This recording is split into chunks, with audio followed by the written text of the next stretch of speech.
Integrated rate law देख लिया था, किसका? जीरो ऑर्डर का। आज क्या देख लेंगे? फर्स्ट ऑर्डर के लिए।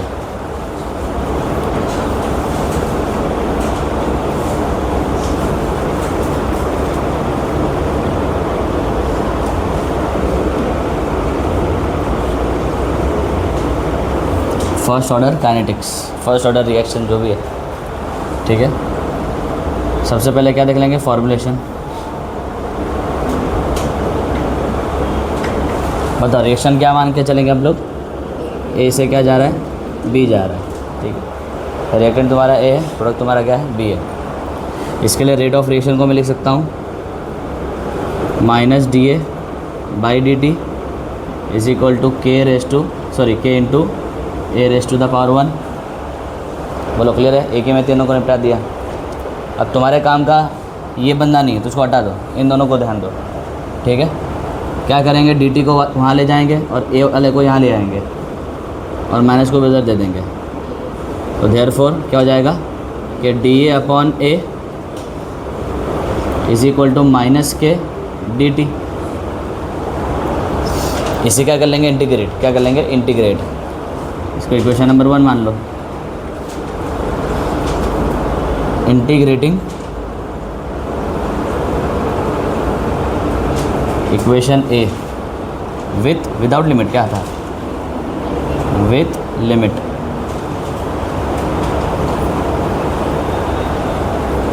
लिमिट लगाना है ना। तो यहाँ पे बताओ क्या हो जाएगा? ए नॉट, और यहाँ पे क्या आ जाएगा? ए हो जाएगा D A by D upon A equal to minus K तो बाहर ही ले लो, कांस्टेंट वैल्यू है, टी हो जाएगा 0 से लेकर के टी। बताओ ये चीज़ समझ में आई? ठीक। बताओ 1/x का इंटीग्रेशन क्या होगा? 1/x dx। 1/x dx का इंटीग्रेशन क्या होता है? ln x। क्या होगा? ln x। इसमें वो रूल मत लगा देना कि x रेस टू n का इंटीग्रेशन जो होता है x raise to n plus 1/n+1, ये रूल मत लगा देना यहाँ पे, तो गड़बड़ हो जाएगी। क्लियर है? ये रूल मत लगा देना। इसके लिए एक स्पेशल रूल 1/x के लिए, इट इज़ ln x। लगा के देख लेना, क्या गड़बड़ होगी तुमको खुद ही पता चल जाएगा। कभी लगा के देखा है इसके ऊपर? ये 1/x का इंटीग्रेशन कभी इस वाले रूल से करके देखा है? देख लेना करके, तुमको पता चलेगा क्या गड़बड़ हुई है। तो यहाँ पे क्या आ जाएगा? ln कंसंट्रेशन ऑफ a, और यहाँ पे लिमिट लगा देंगे। लोअर लिमिट क्या है? ए नॉट, अपर लिमिट क्या है? ए है, is equal to minus K 0 से लेकर के टी, है ना।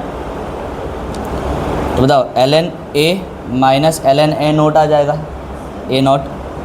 तो ln a minus ln naught को बोल सकता हूँ ln a minus ln b, log a minus log b in short.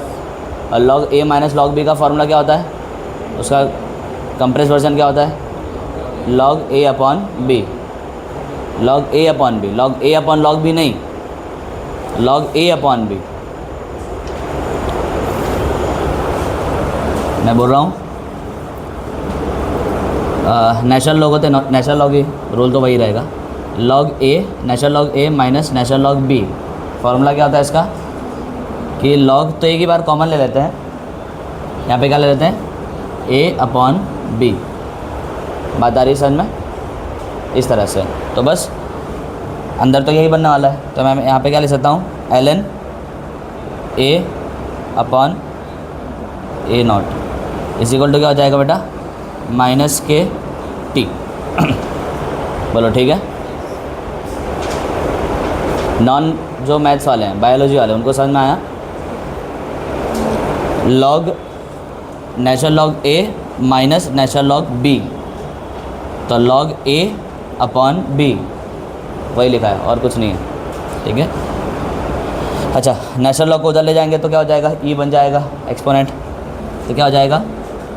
a upon a not is equal to E raise to minus K T. बोलो clear है? यही है तुम्हारा integrated, but थोड़ा सा अलग फॉर्म ले लिया, एक्सपोनेंट वाला फॉर्म है। ये कौन सा फॉर्म है? एक्सपोनेंट वाला फॉर्म है। देखो अब है ना, इसको अलग इधर उधर कर सकते हो, ठीक है। तुम्हारे पास अलग अलग इक्वेशन आती रहेगी। ए नॉट को उधर ले लो, तो ए इज इक्वल टू क्या हो जाएगा? ए नॉट, मैं से ना सीधा सीधा ए लिख देता हूँ। A is equal to A naught E raise to minus K T. बोलो क्लियर है? इसका अपने यूज़ करेंगे ग्राफ बनाने में। क्या करने में? ग्राफ बनाने में। ए और टी का ग्राफ बनाएंगे, A versus T, concentration of A at time T versus T, graph बनाने के लिए यूज़ होगा। अच्छा, मैं ये भी तो लिख सकता हूँ इस चीज़ को, या यहीं से सीधा ये भी तो लिख सकता हूँ कि ln a is equal to minus K T plus ln a naught. बताओ, ये भी तो लिख सकता हूँ, ये भी बन सकता है। ln a minus ln a not, minus ln a not को मैं उधर ले गया, इसे इक्वल के उधर ले गया, तो प्लस ln a नॉट हो जाएगा। क्या बोलते हो? कन्फ्यूजन हो रही है? मैं काम करता हूँ, मैंने शॉर्टकट लेके गलती कर दी, गलती कर दी भाई। चलो, इसको मैं लिख सकता हूँ ln a minus ln a not is equal to minus K T. बताओ, इसको उधर ले लो, ठीक है? तो ln a is equal to minus K T plus ln a naught, यही लिख रहा था मैं थोड़ी देर पहले बेटा। ये तुम्हारी एक इक्वेशन तैयार हो गई, क्लियर है? यहाँ से तुम यहाँ चले गए, ठीक है? और यहाँ से एक और जगह जा सकते हो, log a minus log b वाला फॉर्मूला लगा लो। क्या लगा लो? log a minus log b वाला फॉर्मूला। तो बताओ क्या बन जाएगा? log a अपॉन b, ये रहा, is equal to minus K T, ठीक है? इस ln को वहाँ, चलो एक फार्मूला ये बन गया तुम्हारा, ठीक है? log को उधर भेज दो, नेचुरल log को, तो क्या बन जाएगा तुम्हारा तीसरा फार्मूला? क्या बन जाएगा? log को उधर भेजोगे तो e raise to minus K T हो जाएगा, डिनोमीटर को भी साथ में उधर भेज दो, तो a is equal to A not e raise to minus K T, तुम्हारा एक फार्मूला ये बन गया। बोलो, समझ में आया? ठीक है? यहाँ से टाइम का भी फार्मूला बना सकते हैं। क्या बना सकते हैं? टाइम का फार्मूला। यहीं से टाइम का भी फार्मूला बना लो, या यहाँ से बना लो, कहीं से भी बना लो, सब एक ही चीज़ है यार, ठीक है? यहीं से बना लेता हूँ, क्यों सिर्फ मेरे को के वहाँ भेजना होगा, ठीक है? अच्छा, यहाँ पे क्या है? माइनस भी है। देखो, लॉग के रूल पता होना चाहिए। देखो, माइनस को इधर लिखोगे तो माइनस इसके सर पे आ जाएगा, क्लियर है? देखो, ऐसा होता है बेटा, a log x, इसको मैं ले सकता हूँ log x raise to a। या तो यहाँ से इधर जाओ, या तो वहाँ से इधर आओ, बात एक ही है, ठीक है? तो मैं बोल रहा हूँ इस माइनस को इधर ले आओ, यानी a माइनस की जगह पे, a की जगह पे क्या आ गया? माइनस आ गया। तो जैसे a को सवार कर लिया था x के सर पे, उठा के रख दिया था, तो वैसे माइनस को भी तो इस पूरे के टर्म के ऊपर आ जाएगा, ठीक है? और कभी फ्रैक्शन में a अपॉन बी फ्रैक्शन, उसके ऊपर क्या है? -1 लिखा है, तो मैं उसको लिख सकता हूँ b अपॉन ए, ठीक है? क्लियर है? जब ये समझ गए ना ये, तो कहने का मतलब है क्या है? इसका उल्टा हो जाएगा। क्या हो जाएगा? इसका उल्टा हो जाएगा, ठीक है ना? तो मैं लिख सकता हूँ ln a not by a whole upon k is equal to T. बताओ, सही है ये? या तो तुम यहाँ से भी बना सकते हो। देखो, माइनस को उधर भेजोगे तो ये माइनस में हो जाएगा, ये प्लस में हो जाएगा, ये माइनस, ये प्लस हो जाएगा, और ये क्या हो जाएगा? माइनस। तो इस बार a क्या बन जाएगा? ये, और b क्या बन जाएगा? ये, log a minus log b, तो log a upon b, a naught upon a हो जाएगा, और फिर k को तो तुम नीचे भेज दोगे सीधा। समझे? सिंपल सा वो लॉजिक था और कुछ नहीं था। तो वही है कि अलग अलग फॉर्मेट है और कुछ नहीं है। क्लियर है? डन। ये तुम्हारा क्या है? Integrated rate law for first order reaction by the help of limit वाला इंटीग्रेशन। विदाउट लिमिट से भी सेम आंसर आएगा, देख लेते हैं करके वो भी। इंटीग्रेटिंग, सही से बैठो सारे, integrating without limit, without limit, तो सीधा इंटीग्रेशन कर दो। इस बंदे का, अच्छा इंटीग्रेटिंग इक्वेशन 1 विदाउट लिमिट, ठीक है। तो सीधा इंटीग्रेशन कर दो, D upon A is equal to minus K D T, ठीक है। इंटीग्रेशन कंसंट्रेशन आएगा यार, तुम समझो ज़रा बात को, समझते हो ना, कंसंट्रेशन आएगा वो थोड़ा समझना। बताओ क्या हो जाएगा, L N A is equal to minus K T plus I, constant एक इंटीग्रेटिंग कॉन्स्टेंट रहेगा एक, चलो क्लियर है। बस यहाँ पे क्या लगा देंगे, कंडीशन लगा देंगे, क्या लगाएंगे, कंडीशन कि जब time T is equal to क्या होगा, when T is equal to 0, तब क्या होगा, ए क्या हो जाएगा, ए नॉट रहेगा, ए क्या रहेगा, ए नॉट रहेगा। इस कंडीशन को लगा दो यहाँ पे, therefore L N A naught is equal to minus K 0 plus I, therefore L N A naught is equal to I, ठीक है। इसको इक्वेशन 1 कुछ मान लो, इक्वेशन नंबर ए मान लो। देयरफॉर पुटिंग, सब्स्टिट्यूटिंग लिखना तुम, putting value of I in equation A, comma we get, हमको मिलेगा, क्या मिलेगा, जो मिलेगा वो लिख दो, L N A is equal to minus K T plus L N A naught. बोलो क्लियर है। फिर तुम यहाँ से सीरीज ऑफ इक्वेशन बनाते रहना, जो यहाँ किया था तुमने। बोलो समझ में आ गया बेटा, पॉज कर दो उसको, वो देख लें यहाँ पे, है ना, जिनको पता है कॉन्सेप्ट पता है वो खुद से करना स्टार्ट करें। चलो नंबर 2 क्या करेंगे अपने, कैलकुलेशन ऑफ टाइम।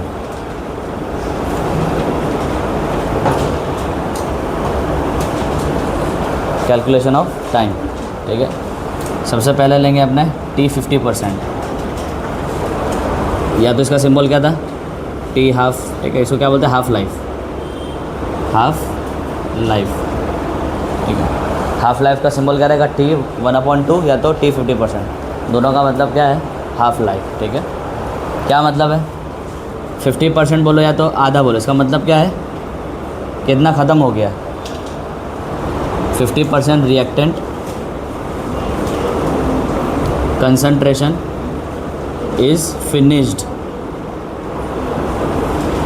इसका मतलब ही है बेटा कि 50% या तो आधा रिएक्टेंट क्या हो गया, ख़त्म हो चुका है, बचा हुआ नहीं है ये, हाँ ख़त्म हो गया वो दिखाता है। अच्छा अगर ख़त्म हो गया है तो तुम पता लगा सकते हो कि बचा कितना होगा। तो इस केस में जितना ख़त्म हुआ उतना ही बचेगा, हर केस में ऐसा होने वाला नहीं है, ठीक है। तो हम क्या लिखेंगे, एट टी 50%, जो तुम्हारा बचा हुआ कंसंट्रेशन ऑफ ए रहेगा वो क्या रहेगा, किसके बराबर रहेगा, पुराने वाले कंसंट्रेशन के 50% के बराबर रहेगा, है ना।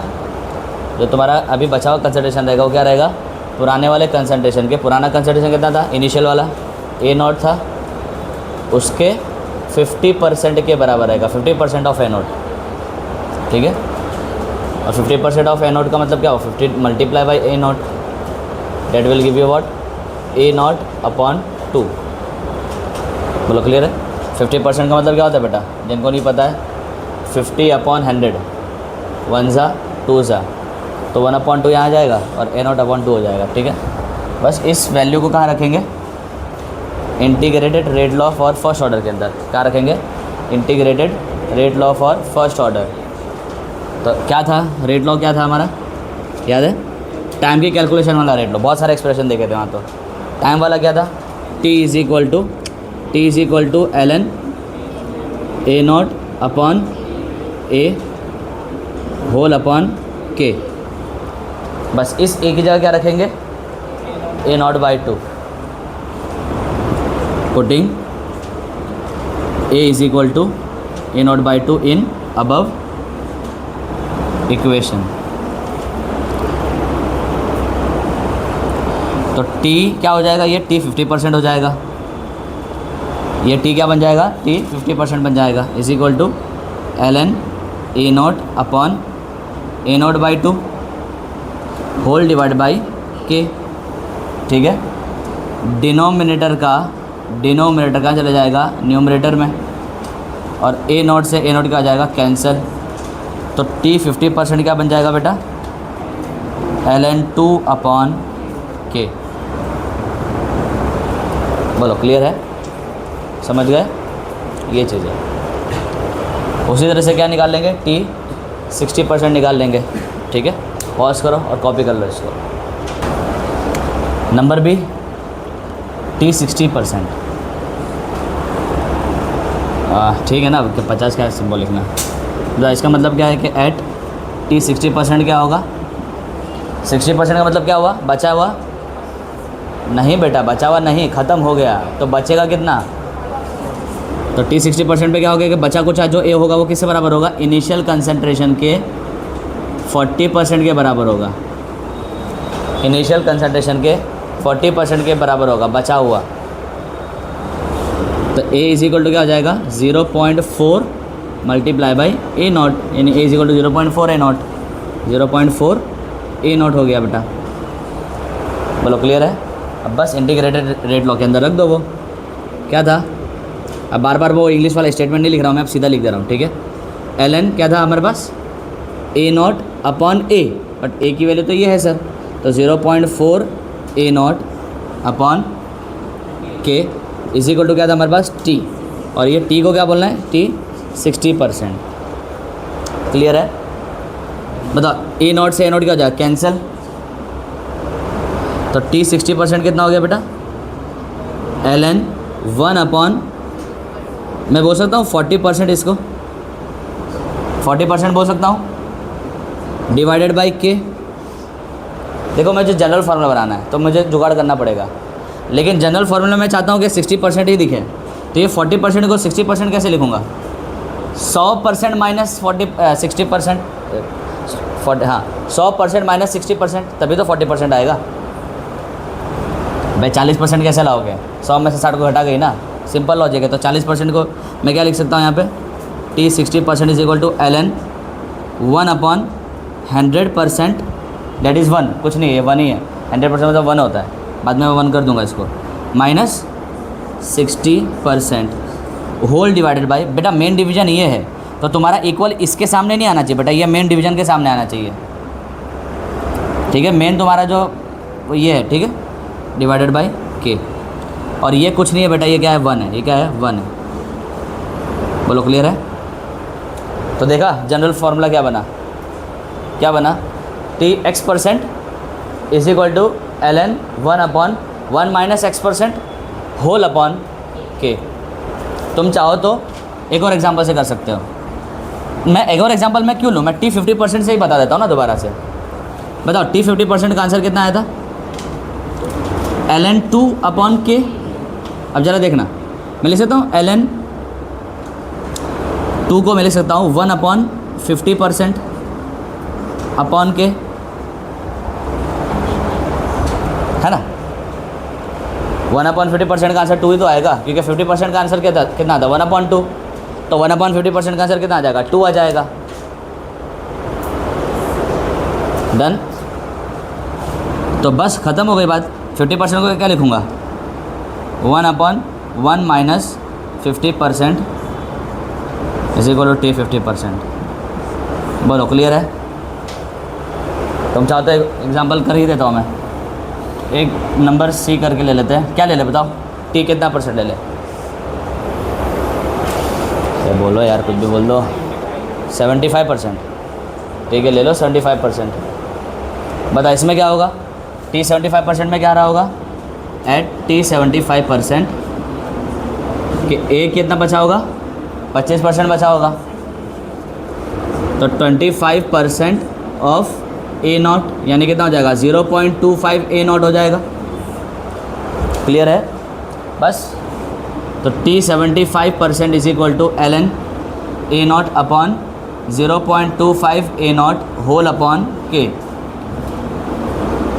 तो ln 1 अपॉन 0.25 अपॉन के, तो ln 1 अपॉन 0.25 को मैं क्या लिख सकता हूँ, 25%, और ये 25% कहाँ से आएगा, 100 माइनस 75%, 100% माइनस 75% होल अपॉन के 100% बेटा और कुछ नहीं, 1 ही होता है। 100/100 का आंसर तो 1 ही आएगा। तो तुम्हारा जनरल फार्मूला ऐसे क्या बन गया, नंबर डी, Tx% कितना हो जाएगा बेटा, Tx% कितना हो जाएगा, Tx% is equal to ln 1/1 minus x% whole upon K. बोलो क्लियर है? ये तुम्हारा क्या हो गया, general formula for Tx% for first order kinetics. ठीक है, पॉज कर दो।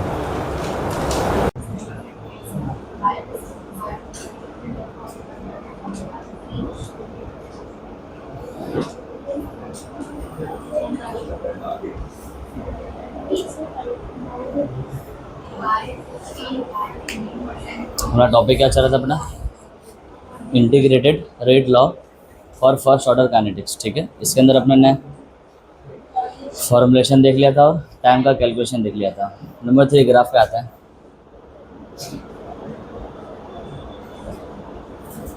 ग्राफ, इसके अंदर 5 ग्राफ करना है अपने को। सबसे पहला ग्राफ रहेगा ln A versus time, ln A versus time. Graph के लिए इक्वेशन चाहिए। इक्वेशन कहाँ से आएगी हमारे पास, integrated rate law ln A is equal to minus KT plus ln A0। बता बात सर ना, ये किससे बिलोंग कर रहा है, y is equal to mx plus c से, है ना। ग्राफ पता है इसका कैसे होता है, स्ट्रेट लाइन। कैसा आता है, straight line. But straight line का स्लोप यहाँ पे कैसा है, पॉजिटिव या नेगेटिव है। तो लाइन कैसे जा रही होगी, ऊपर से नीचे की तरफ आ रही होगी। और साथ ही साथ उसका जो इनिशियल पॉइंट होता है लाइन का, जो वाई एक्सिस से टच कर रहा होता है, वो कहाँ पे होगा, ओरिजिन पे होगा कि पॉजिटिव एक्स एक्सिस पे होगा, वाई के पॉजिटिव एक्स एक्सिस बोल रहा हूँ, पॉजिटिव वाई पे होगा कि ओरिजिन पे होगा। लाइन स्टार्टिंग कहाँ से करेगी, ओरिजिन से करेगी या पॉजिटिव वाई एक्सिस से करेगी, पॉजिटिव वाई एक्सिस से। क्यों, क्योंकि यहाँ पे इंटरसेप्ट है, इंटरसेप्ट यहाँ पे 0 नहीं है। इंटरसेप्ट यहाँ पे कितना है, ln A0 है। तो ग्राफ कैसे बन जाएगा बेटा,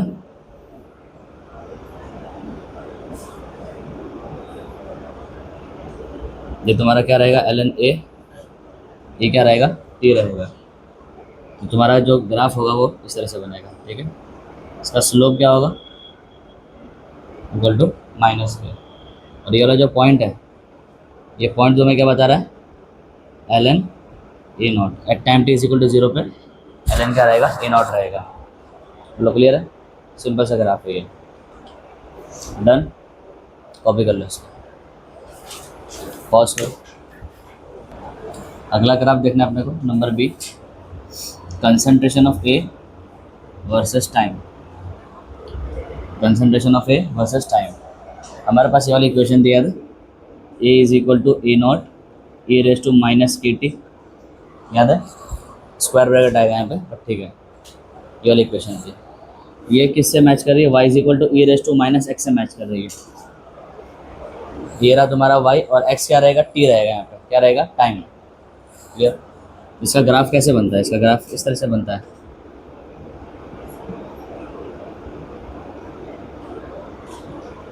ये तुम्हारा क्या रहा a, ये क्या रहा तुम्हारा टाइम रहा। y is equal to e raise to minus x का जो ग्राफ है बेटा वो इस तरह से बनता है। ठीक है, ध्यान रखेंगे। तो बस उसी ग्राफ को ही फॉलो कर रहा है। ये पॉइंट क्या रहेगा, A0 क्या रहेगा, A0 रहेगा। ठीक है, इसी तरह से तुम्हारा एक अगला ग्राफ बनेगा। ये क्या है, रिएक्टेंट है। What is this, A is reactant. तो प्रोडक्ट का भी बना सकते हो। प्रोडक्ट हमारे लिए क्या था, बी था। हमारा रिएक्शन क्या चल रहा था, ए से भी चल रहा था, याद है। तो कंसंट्रेशन ऑफ बी वर्सेस, इसका भी ग्राफ बना सकते हैं। विद टाइम कंसंट्रेशन ऑफ ए क्या हो रहा है, घट रहा है, तो प्रोडक्ट क्या हो जाएगा, बढ़ जाएगा। क्लियर है, तो उसका इन्वर्स हो जाएगा। क्या हो जाएगा, इन्वर्स हो जाएगा। ग्राफ कुछ इस तरह से बनेगा।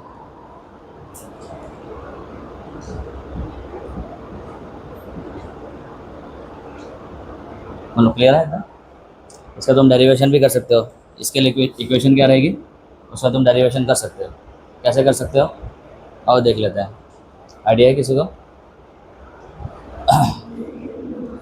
देखो तुम्हारा क्या हो रहा है, ए सी बी बन रहा है ना, तो शुरू में क्या रहेगा, ए नॉट रहेगा, ये तो क्या रहेगा, 0 रहेगा। इसमें से क्या होगा, एक्स चला जाएगा तो क्या बचेगा, ए नॉट माइनस एक्स बचेगा। इसी को हम लोग क्या बोल रहे थे, ए बोल रहे थे। Remaining concentration of A at time T is equal to T, और यहाँ पे at time T is equal to 0। और बी कितना हो जाएगा, वो एक्स ही बनेगा। एक से एक बन रहा है तो एक्स से कितना बनेगा, एक्स बनेगा। ए नॉट माइनस एक्स मत लिख देना, ये तो बचा हुआ है। जितना गायब होगा, जितना फिनिश होगा, उतना भी बनेगा। तो फिनिश होने वाला अमाउंट कौन सा, एक्स है, तो ये बी भी क्या बन जाएगा, एक्स बन जाएगा। ठीक है, मैं यहाँ पे अच्छा नाउ ये वाली इक्वेशन लगाते हैं। A is equal to A naught E raise to minus A T. ये ए क्या है, ए नॉट माइनस एक्स है, तो रख दो यहाँ पे A naught minus X is equal to A naught E raise to minus A T. ठीक है, अब क्या करो, ये X, what is this X, concentration of B है, ये कंसंट्रेशन ऑफ क्या है, बी है ना बेटा, at time T is equal to T.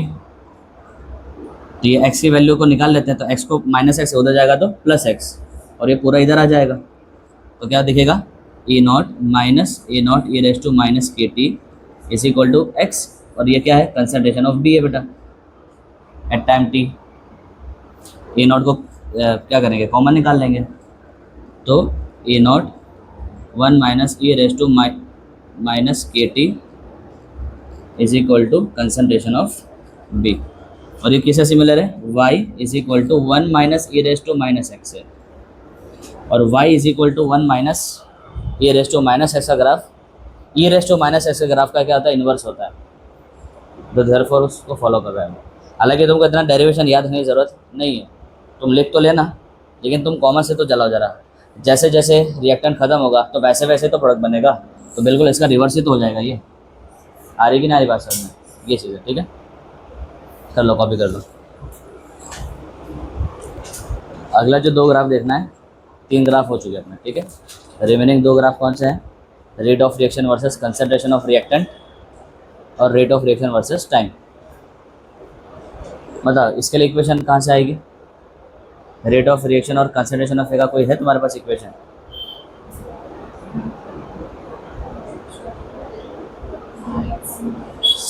दोनों डायरेक्टली प्रोपोर्शनल तो है।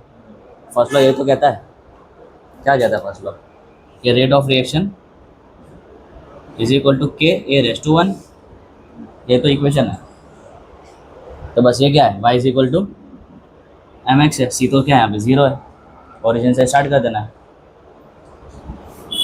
है ना, शायद नहीं समझे। यहाँ क्या लेंगे, कंसंट्रेशन ऑफ ए रिएक्टेंट, यहाँ क्या लेंगे, ROR, बोलो डन।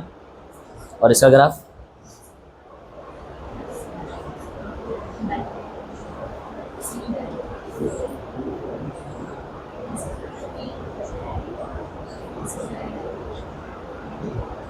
वक्त के साथ क्या होगा, रेट ऑफ रिएक्शन बढ़ेगा घटेगा, बढ़ेगा कैसे, वक्त के साथ ये कम हो रहा है ना, वक्त के साथ क्या हो रहा है, ये कम हो रहा है ना, तो ये कम होगा तो रेट ऑफ रिएक्शन बढ़ जाएगा। लॉजिकली सोचो जरा, मैं बोल रहा हूँ विथ टाइम तुम्हें रेट ऑफ रिएक्शन देखना है, तो टाइम का पहले देख लो ए के साथ क्या रिलेशन है। ये रहा कि वक्त बढ़ रहा है तो कंसंट्रेशन ऑफ ए क्या हो रहा है, एक्सपोनेंशियली घट रहा है, एक्सपोनेंशियली को हटाओ, घट रहा है ना, तो रेट ऑफ रिएक्शन बढ़ कैसे जाएगा, सर क्यों नहीं बढ़ेगा, अरे इसलिए नहीं बढ़ेगा बिकॉज ये इक्वेशन है तुम्हारे पास, डायरेक्टली प्रोपोर्शन है ना। अगर ए घटेगा तो रेट भी क्या होगा, घटेगा। जितना ए कम होगा उतना रेट कम होगा, जितना रेट ज़्यादा होगा उतना, सॉरी जितना ए ज़्यादा होगा उतना रेट ज़्यादा होगा। तो बस खत्म, वो ग्राफ उठा के क्या करना है, कॉपी पेस्ट कर देना है। समझे कि नहीं समझे? तुमको इक्वेशन चाहिए तो ले लो इक्वेशन, ये वाली इक्वेशन से निकालेंगे। ये वाली इक्वेशन में ए की वैल्यू यहाँ से रख लेंगे, इसको उठा करके यहाँ रख सकते, बताओ। तो rate of reaction is equal to क्या होता है, के इंटू ए होता है, बट ए क्या होता है खुद, ए क्या होता है, A naught E raise to minus K T होता है। तो हो गया, ये रहा तुम्हारा वाई, ये रहा तुम्हारा एक्स, ये दोनों तो कांस्टेंट ही है, तो ये Y is equal to E raise to minus X ही तो हो गया, वही वाला तो इक्वेशन बन गया ये। तो कुछ नहीं बेटा, वो कॉपी पेस्ट करना और कुछ नहीं। Rate of reaction versus time, pause करो। अब हमने क्या देखने जा रहे हैं, integrated rate law for first order kinetics of gases. ठीक है, गैसेस के लिए, किसके लिए, अगर गैस इन्वॉल्व होगी तो क्या होगा, सिंपल होगा, उनका प्रेशर देखा जाएगा, उनका कंसंट्रेशन किस पे डिपेंड करता है, प्रेशर पे डिपेंड करता है। तो जहाँ तुम कंसंट्रेशन ऑफ रिएक्टेंट लिख रहे थे इनिशियल वाला और at time T is equal to T, वहाँ पे तुम क्या लिखोगे, प्रेशर इनिशियल वाला और प्रेशर कौन सा वाला, at time T is equal to T, बस ये करना है। लेकिन ध्यान रखना कि तुमको है ना टोटल प्रेशर को इंक्लूड करना होगा तुम्हारे इक्वेशन के अंदर। किसके अंदर, इक्वेशन के अंदर क्या करना होगा, टोटल प्रेशर को इनकॉर्पोरेट करना पड़ेगा अंदर, क्योंकि तुमको टोटल प्रेशर दिया रहेगा। तो थोड़ा सा अपना डेरिवेशन देख लेते हैं, डेरिवेशन से एक फार्मूला बनाएंगे, बट वो फार्मूले को तुम यूज़ मत करना। तुम्हें यहाँ पे उस डेरिवेशन से सीखना है कि तुम्हें सम सॉल्व कैसे करना है। ठीक है, मैं क्या कर रहा हूँ, ये जो मैं डेरिवेशन कराने वाला हूँ उसे तुम ये सीखोगे कि तुम सम सॉल्व कैसे करोगे, कैसे तुम P यानी कंसंट्रेशन ऑफ गैस यानी pressure at time T equal to T कैसे निकालोगे, सारा फंडा उसी का है। ठीक है, ये चीज़ है, अपने फार्मूला बनाएंगे नो डाउट। ये देखो क्या होता है, एक रिएक्शन एज्यूम करते हैं, हालांकि लोग ये एज्यूम करते हैं कि ए से बी प्लस सी, लेकिन मैं इसमें स्टोइकियोमेट्री डाल देता हूँ जस्ट ऐसे ही मज़े के लिए, कि हमारे पास ए है तो उससे बी बन रहा है प्लस सी बन रहा है, जस्ट ऐसे ही। देखो हार्ड वाला कर लोगे, आसान वाला कर ही लोगे। ठीक है, कोएफिशिएंट बस मान रख देना फाइनल इक्वेशन के अंदर। देखो अब स्टार्ट करते हैं। सपोज ये सारी की सारी क्या है, गैसेस है, गैस इन्वॉल्व है, और जब गैस इन्वॉल्व होगा तो तुम्हारा time T is equal to T is equal to 0 पे इनका कंसंट्रेशन जो कि प्रेशर होगा क्या होगा, इनिशियल होगा, पी नॉट होगा, बताओ। बट इनका क्या होगा, वो तो 0 होगा, क्योंकि ये दोनों तो अभी बने नहीं है। तो जो भी तुम्हारे पे गैस होगी वो क्या होगी, ए ही होगी, और उसका जो प्रेशर होगा वो क्या होगा, पी नॉट होगा।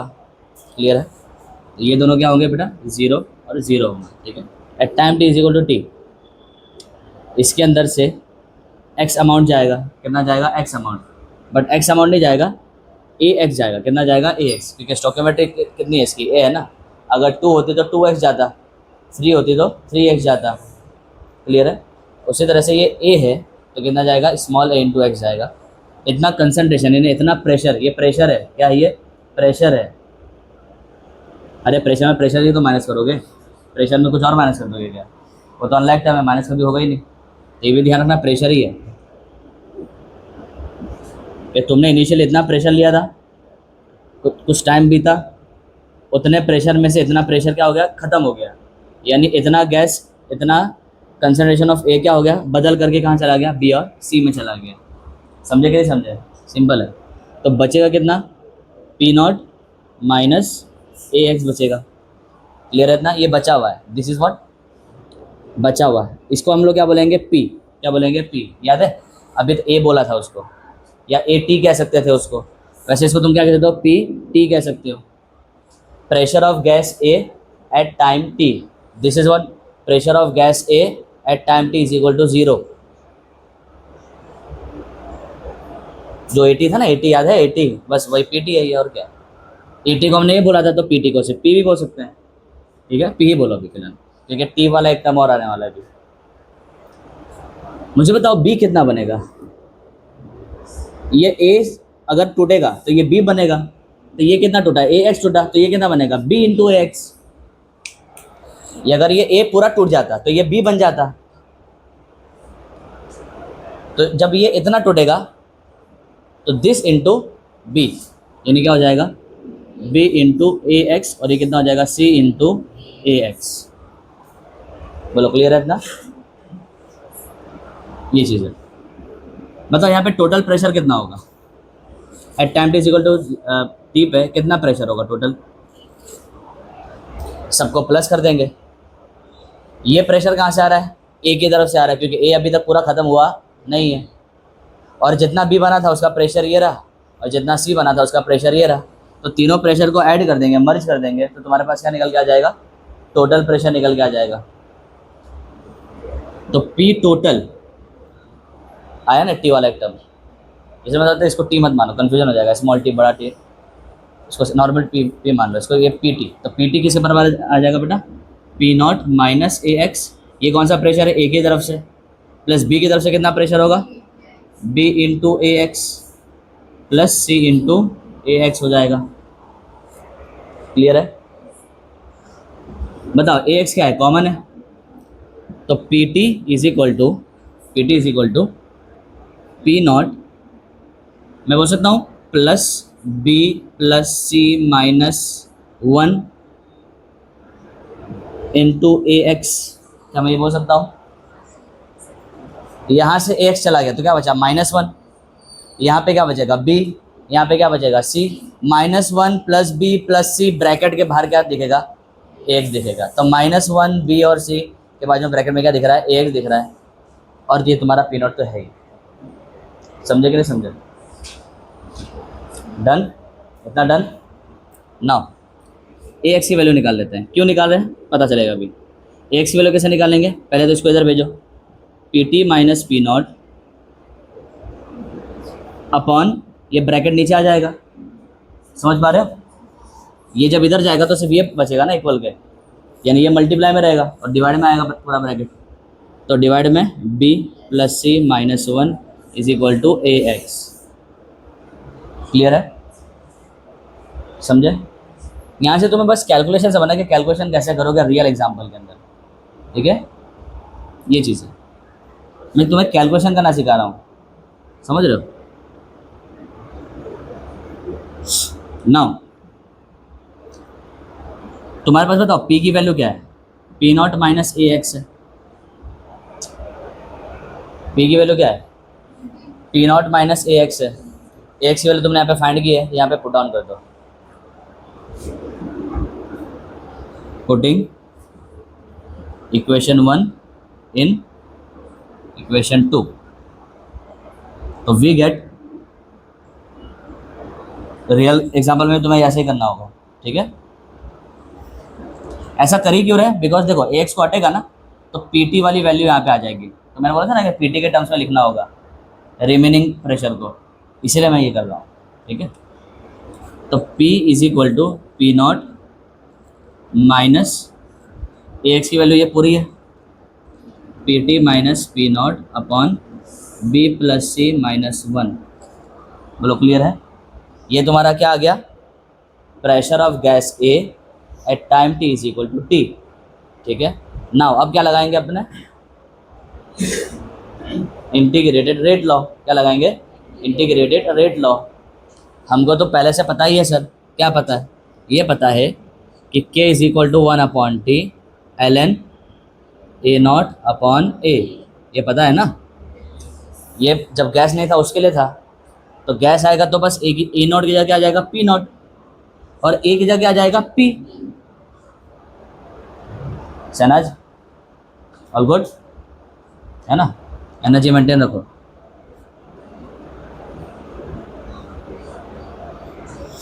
पी नॉट अपॉन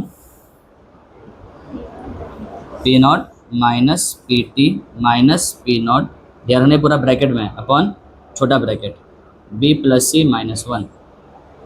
बोलो क्लियर है? इस तरह से तुम के टी वगैरह वगैरह जो भी है फाइंड कर सकते हो, कोई नई बात नहीं है। बस मेन क्या था, मुझे बताना था कि जो रिमेनिंग अमाउंट रहता है, कंसंट्रेशन रहता है in terms of pressure, because gas है, तो उसकी calculation in terms of total pressure कैसे होती है। तुमको मेन नॉलेज ये चीज़ की लेनी है वहाँ पर। क्लियर है? अभी ऐसा एक सम तुम्हारे टेक्स्ट बुक में दिया हुआ है, N2O5 का डिकम्पोजिशन, क्या N2O5 का डिकम्पोजिशन, ये वाला सम दिया है। तो उसके अंदर टोटल प्रेशर तुमको दे दिया होगा, तो तुमको रिमेनिंग प्रेशर का जो वैल्यू है वो टोटल प्रेशर के टर्म्स में रखना ही पड़ेगा, बिकॉज तुमको वो टोटल प्रेशर दे देगा। बात आ रही है समझ में? ये चीज़ है, वो रिमेनिंग प्रेशर नहीं देगा, वो रिमेनिंग प्रेशर नहीं देगा, वो टोटल प्रेशर दे देगा। क्या time T is equal to T, ये सबका प्रेशर कितना है पी टोटल, वो उसकी वैल्यू दे देगा वो।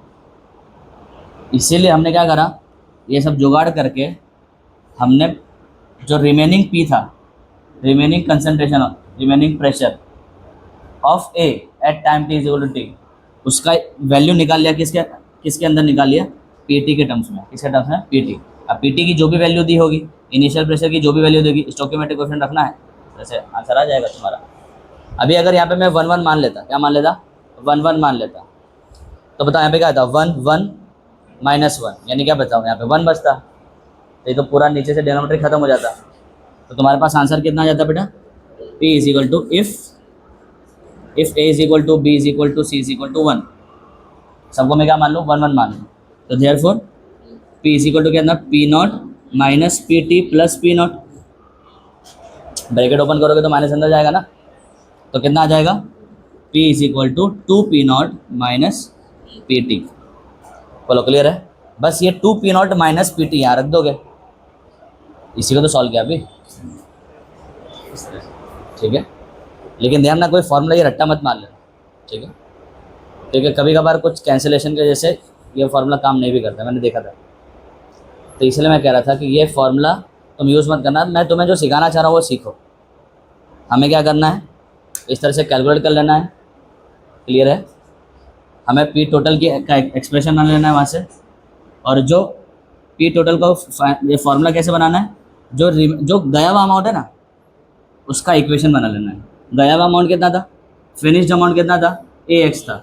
तुम्हारा सपोज 2x बनेगा, कभी 1x बनेगा, कुछ भी बनेगा, तो 2x था तो 2x की वैल्यू निकाल लेना, 3x हो तो 3x की वैल्यू, x हो तो x की वैल्यू निकाल लेना है यहाँ से, और वो x की वैल्यू फिर कहाँ रख दोगे? इसी इक्वेशन में रख दोगे।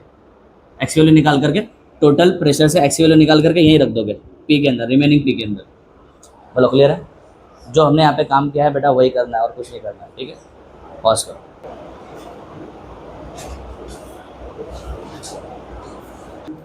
ये अपने को गिवन है, अपने को क्या फाइंड करना है? के फाइंड करना है। के फाइंड करने का फॉर्मूला क्या है? What is formula to find K? K is equal to 1/T into ln P not upon P, और ये P निकालना पड़ेगा। What is this P? Remaining pressure of reactant A। यहाँ पे रिएक्टेंट कौन है? N2O5 at time T is equal to 100। At time T is equal to T नहीं बोलेंगे, अब तो 100 दे दिया है ना उसने। At time T is equal to 100, ये वो बचा कुचा प्रेशर है, किसका? टोटल बचा कुचा प्रेशर है?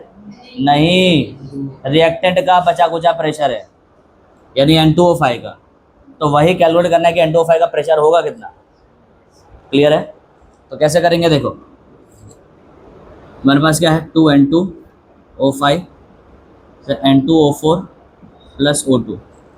मुझे बताओ at time T is equal to 0 जो टोटल प्रेशर दिया है वो 0.5, ये टोटल प्रेशर N2O5 की तरफ से ही तो आ रहा होगा, क्योंकि ये दोनों तो होंगे ही नहीं। तो at time T is equal to 0 का जो टोटल प्रेशर है वो यहीं से कंट्रीब्यूट हो रहा होगा, तो यानी 0.5 ये तुम्हारा क्या हो गया? P not. क्या हो गया? P नॉट, जिसको तुम क्या बोल रहे हो? P टोटल इनिशियल बोल रहे हो, क्योंकि ये तो उस समय क्या होंगे? 0 होंगे। और at time T is equal to 100, at time T is equal to 100 total pressure कितना दिया हुआ है वो दे दिया है 0.512। देखो पहले क्या था?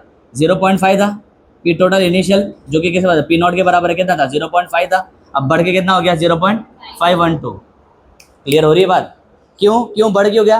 बिकॉज ये दोनों बन गए, पहले अकेला ये था, अब ये दोनों भी आ गए, तो कुछ प्रेशर यहाँ से ऐड हुआ, कुछ प्रेशर यहाँ से ऐड हुआ, टोटल मिला जुला के प्रेशर कितना ऐड हो गया, मतलब कितना बन गया? 0.512। क्लियर है? अच्छा, इस 0.512 के अंदर कुछ प्रेशर यहाँ से आ रहा होगा, कुछ प्रेशर यहाँ से आ रहा होगा, कुछ कहाँ से आ रहा होगा? वहाँ से आ रहा होगा। तो देखते हैं कितना कहाँ से आ रहा होगा। बताओ, इसके अंदर से 2x को मैं माइनस कर लूँ, या अगर तुम x को माइनस करते हो तो भी चल जाएगा, कोई दिक्कत की बात नहीं। x को बस देखो बता दूँगा, वो भी बता दूंगा अभी। तो बचेगा इतना 0.5 माइनस 2x बचेगा, और 2 से 2 बनेगा तो 2x से 2x बनेगा ये, और ये 2 से 1 बनता है तो 2x से कितना बनेगा? x बनेगा। समझे कि नहीं समझे? ये 2x क्या कंसंट्रेशन है, क्या प्रेशर है जो खत्म हो चुका है, कहाँ पे से? P नॉट में से, 0.5 में से। अब सर अगर मैं s ले लेता तो क्या होता, कुछ नहीं होता। यहाँ पे क्या आता, एक्स आता। अब ये 2 से 2 बना तो एक्स से कितना बनेगा, एक्स बनेगा। ये 2 से 1 बना तो एक्स से कितना बनेगा, एक्स बाई 2 बनेगा। बस ये फ़र्क होगा, आंसर बिल्कुल सेम आने वाला है। आ रही कि नहीं आ रही बात समझ में, ये चीज़ है। इसी से करके देख लेते, चलो यही करके देख लेते। अब ना मैं बोल सकता हूँ this plus this is equal to P T. तो 0.5 minus X plus X by 2 is equal to P T, that is 0.512। Clear है? बताओ ये दोनों क्या हो जाएगा, कैंसिल हो जाएगा। तो 0.5 plus X by 2 is equal to 0.512। बोलो क्लियर है? इतना समझ में आया? यहाँ से बताओ एक्स की वैल्यू निकाल सकती है, इसको उधर भेज दोगे और 2 डिवाइड में तो हो जाएगा मल्टीप्लाई में, तो that will be give what 2 into 0.512 minus 0.5। क्या बोलते हो, सही है? पहले ये उधर जाएगा तो ये दोनों माइनस में दिखेंगे, फिर 2 डिवाइड से मल्टीप्लाई से डिवाइड में जाएगा, सॉरी डिवाइड से मल्टीप्लाई में जाएगा तो दिखेगा। बताओ कितना आंसर आएगा, 0.012 मल्टीप्लाई 0.024, कितना आएगा 0.024। ये क्या है, व्हाट इज दिस एक्स, जो खत्म हुआ अमाउंट है।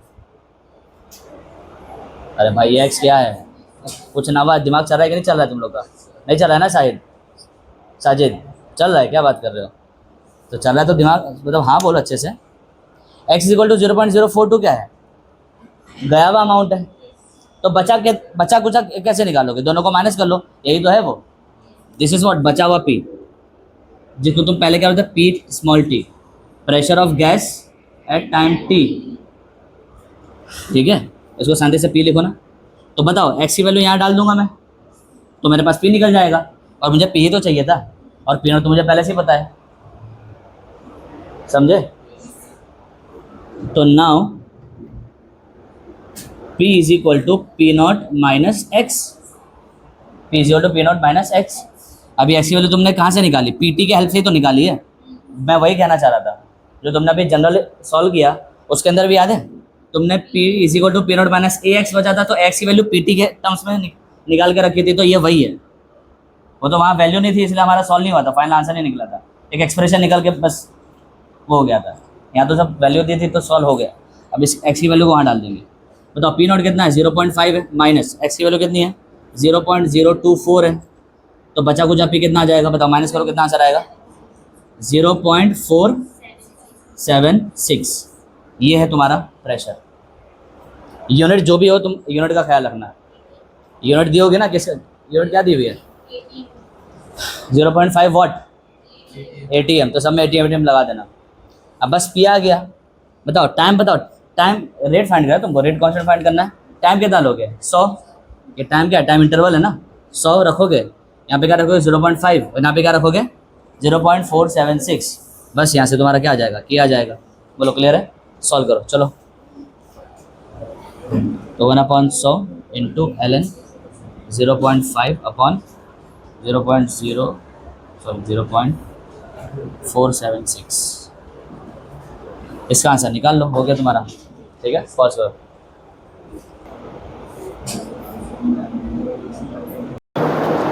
चलो आगे बढ़ते हैं।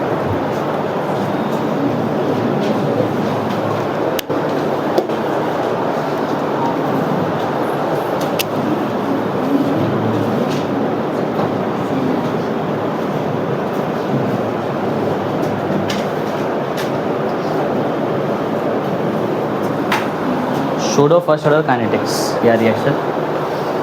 शूडो का मतलब क्या होता है, फॉल्स, यानी है तो यह फर्स्ट ऑर्डर है बट तुमको दिखेगा नहीं कि फर्स्ट ऑर्डर है, मतलब रियलिटी में तो फर्स्ट ऑर्डर ही है। जब रिएक्शन देखोगे इसका रिएक्शन देखोगे तो तुमको दिखेगा कि सर ये तो 2 रिएक्टेंट पर डिपेंड कर रहा है, लेकिन रियलिटी के अंदर ये बिहेव कैसे करेगा, फर्स्ट ऑर्डर की तरह बिहेव करेगा। तो इसलिए इसको क्या बोला जाता है, शूडो फर्स्ट ऑर्डर। क्या बोला जाता है, ये होता फर्स्ट ऑर्डर नहीं है, होता तो ये फर्स्ट ऑर्डर से अबव का है, लेकिन ये बिहेव कैसे करता है, as first order.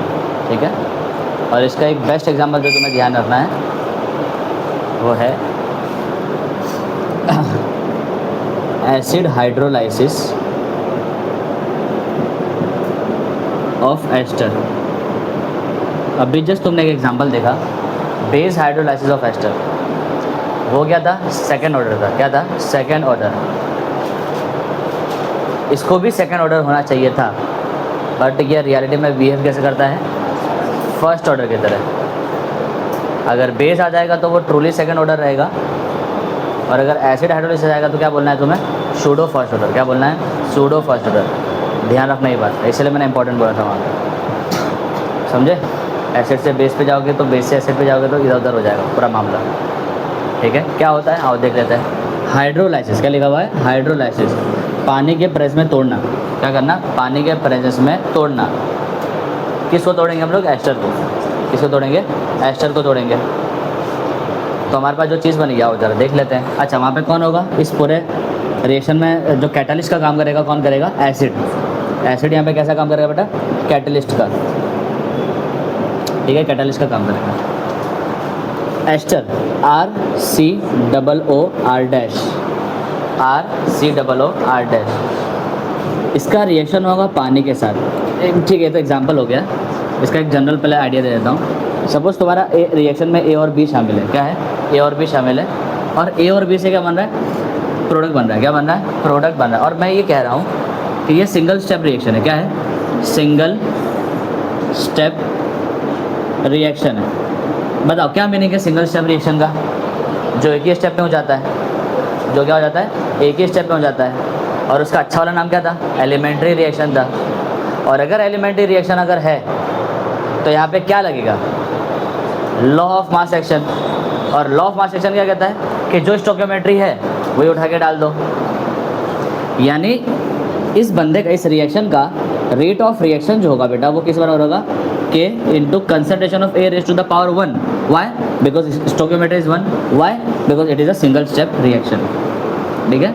Multiply by concentration of B raise to the power again 1। Clear है। तो बताओ यहाँ से मुझे देख करके ऑर्डर ऑफ रिएक्शन कितना है, 2 है, बिल्कुल 2 है, बिकॉज एलिमेंट्री रिएक्शन है, तो दोनों शामिल है। तो यहाँ से क्या पूछा रहा है कि सर ऑर्डर ऑफ रिएक्शन कितना है बेटा, 1 + 1 that will give you what, 2। But in reality it behave as 1। ये किधर बिहेव करेगा, क्यों ऐसा, इसीलिए ऐसा बेटा। सपोज कोई एक मान लो बी, ये बी नाम का जो बंदा है ना, ये बंदा एक्सेस में, किस में है, एक्सेस में, वेरी मच एक्सेस में, मतलब बहुत ज़्यादा है। ये इतना ज़्यादा है कि विथ टाइम इसके कंसंट्रेशन में जो डिक्रीमेंट आता है ना वो ना के बराबर आता है। ये बहुत ज़्यादा है तुम्हारे पास। मान लो तुम्हारे पास 100 साइकिल तुम्हें बनानी है, तुम सीट ले आए 1 लाख, तो तुम 100 दिन में 100 साइकिल जब बनाओगे तो 1 लाख में से 100 ही तो सीट कम होगी।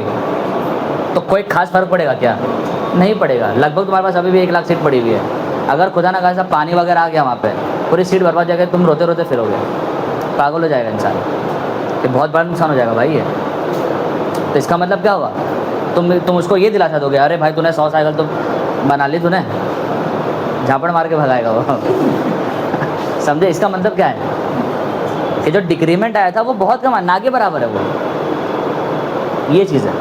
तो नो डाउट बी रिएक्शन में पार्टिसिपेट करेगा, बी खत्म होगा, लेकिन ये रिएक्शन ही ऐसी है कि तुम्हें बी बहुत एक्सेस लेना पड़ रहा है। क्या कर रहा है, क्या करना पड़ रहा है तुम्हें, बी बहुत एक्सेस में लेना पड़ रहा है। तो विद टाइम इसकी जो कंसंट्रेशन में कमी आती है, बिकॉज ये रिएक्टेंट है, कमी तो आनी है, लेकिन वो कमी क्या होती है, नेग्लिजिबल, क्योंकि ये अमाउंट ही बहुत ज़्यादा में दे रखा है तुमने। तो क्या स्पीड ऑफ रिएक्शन, मुझे बताओ बी पे डिपेंड करेगा, तुम्हें दिखेगा कि बी पे डिपेंड कर रहा है, अरे बोलो। बी स्पीड तुम यहाँ से देख के पता लगाओगे, तुम देखोगे अरे 10 सेकंड के बाद भी उतना ही पड़ा है, 100 सेकंड के बाद भी उतना ही पड़ा है, 1000 सेकंड बाद भी उतना ही पड़ा है, क्योंकि जो कमी आ रही है वो ना के बराबर आ रही है। तो तुम स्पीड को यहाँ से कैलकुलेट करोगे क्या, रेट ऑफ रिएक्शन इस पर डिपेंड करेगा क्या, नहीं। तुम समझे कि नहीं समझे बात। तुम देख रहे हो कि भाई सेकंड पे सेकंड बीतता जा रहा है, मिनट पे मिनट बीतता जा रहा है, तुमने अपना ध्यान ए से हटा कर गलती से बी पे लगा लिया, और तुम बी देख रहे हो, बी के खत्म ही नहीं हो रहा है सर ये तो तुम स्पीड यहाँ से कैलकुलेट कर लोगे, डी से कैलकुलेट करोगे क्या, नहीं। रेट ऑफ रिएक्शन इस पर डिपेंड करेगा ही नहीं। तो फिर किस पे डिपेंड करेगा, वो ए पे डिपेंड करेगा। किस पे डिपेंड करेगा, ए पे। और अगर ए पे डिपेंड करेगा मतलब बी तो है ही नहीं यहाँ पे, और ए की स्टोकियोमेट्री क्या है, 1 है, तो बी यहाँ से क्या हो जाएगा, खत्म हो जाएगा। तो तुम्हारा ऑर्डर ऑफ रिएक्शन कैसा हो जाएगा, 1 हो जाएगा। तुमको आई कि नहीं आई बात समझ में, ये चीज़ है। ऐसे मिटा के ख़त्म मत करना, मैथमेटिकली ख़त्म करना उसको। कैसे ख़त्म करेंगे? हम बोलेंगे कि देखो सर ये तो कांस्टेंट ही है, ये भी कांस्टेंट है, दोनों को मर्ज कर दो। ये कांस्टेंट ही है, ये भी कांस्टेंट है, दोनों क्या करो मर्ज कर दो। तो तुम्हारा जो रेट ऑफ रिएक्शन होगा वो क्या हो जाएगा? K इंटू बी, इन दोनों को मर्ज कर देंगे मल्टीप्लाई बाई, और ये दोनों कांस्टेंट मिलकर एक नया कांस्टेंट बन जाएगा दैट इज़ K डैश। ये 1 नहीं है भाई, ये K डैश है। क्या है? K डैश है, multiply by concentration of air raise to the power 1। ठीक है, ये डैश है, ये डैश है। यहाँ से पता चल रहा है कि ऑर्डर ऑफ रिएक्शन कितना है सर? कितना है? 1। इसीलिए इसको क्या बोला जा रहा है? Pseudo first order. क्या बोला जा रहा है? शूडो फर्स्ट है तो ये first order he, but reality में फर्स्ट ऑर्डर नहीं है, ये कुछ और है। इसलिए नकली की फर्स्ट ऑर्डर क्या बोल दिया गया? है तो फर्स्ट ऑर्डर बट नकली फर्स्ट ऑर्डर है। क्यों नकली है? बिकॉज वो रियलिटी में कुछ और है। समझे कि नहीं समझे? बोलो डन। उसका एग्जाम्पल क्या है? ये एसिड हाइड्रोलाइसिस ऑफ एस्टर। यहाँ पे जो तुम्हारा एस्टर होगा बेटा RCRR, ये कम होगा। क्या होगा? बहुत कम होगा। यहाँ पे तुम बोल सकते हो कि B एक्सिस है और A क्या है? लिमिटेड है। क्या है? लिमिटेड है। यानी ये बहुत कम है और ये बहुत ज़्यादा है, यानी डिफरेंस यहाँ पे बहुत ज़्यादा का है। ठीक है, तो तुम्हारा ये जो बंदा है ना ये बहुत कम होता है, लिमिटेड होता है। लेकिन साथ में जो पानी होता है, बिकॉज हाइड्रोलाइसिस करना है पानी तो चाहिए, पानी क्या होता है? एक्सेस में होता है, वेरी एक्सेस में, बहुत ज़्यादा एक्सेस में होता है। अच्छा, इससे रिएक्शन क्या बनेगी वैसे in the presence of H+? क्या बनेगी बताओ?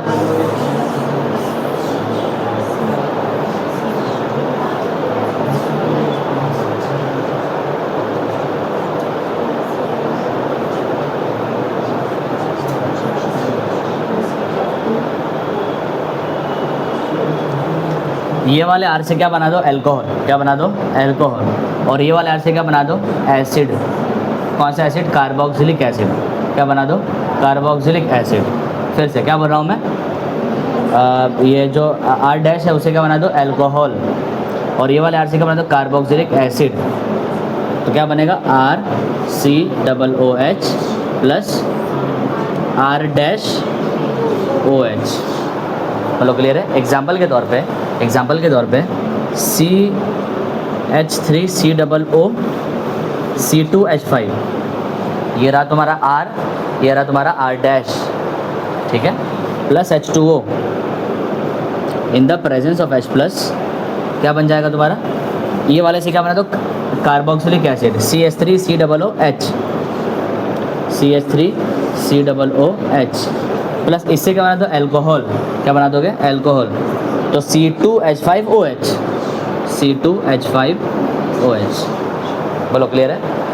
अब चूँकि ये बंदा एक्सेस में है, ये बंदा किस में है भाई? एक्सेस में है, तो जो रेट ऑफ रिएक्शन होगा वो किस पे डिपेंड करेगा?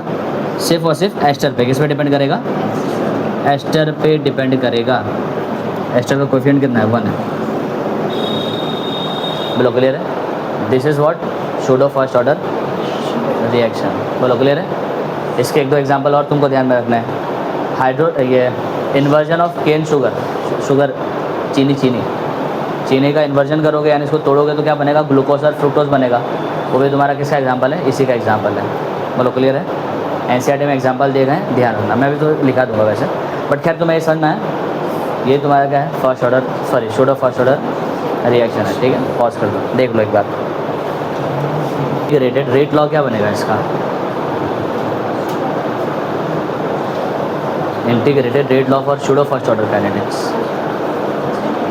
तो वही रहेगा, K की जगह क्या? K डैश की जगह क्या, मतलब K की जगह क्या आ जाएगा? K डैश आ जाएगा भाई। यहाँ से तुम क्या लिखोगे? -D/A लिखोगे। इंटीग्रेशन करोगे तो तुम्हारा क्या कॉपी पेस्ट होगा? K डैश कॉपी पेस्ट होगा ना। तो कुछ नहीं, इंटीग्रेटेड रेट लॉ क्या हो जाएगा तुम्हारा? ln A = -K dash T plus ln A0 है ना। यही था ना अपना, बस K की जगह क्या आ जाएगा? K डैश आ जाएगा। तो पूछेगा K डैश क्या है, तो पूछेगा what is this K dash? Concentration of B into K। और ठीक है, डन, पॉज कर दो।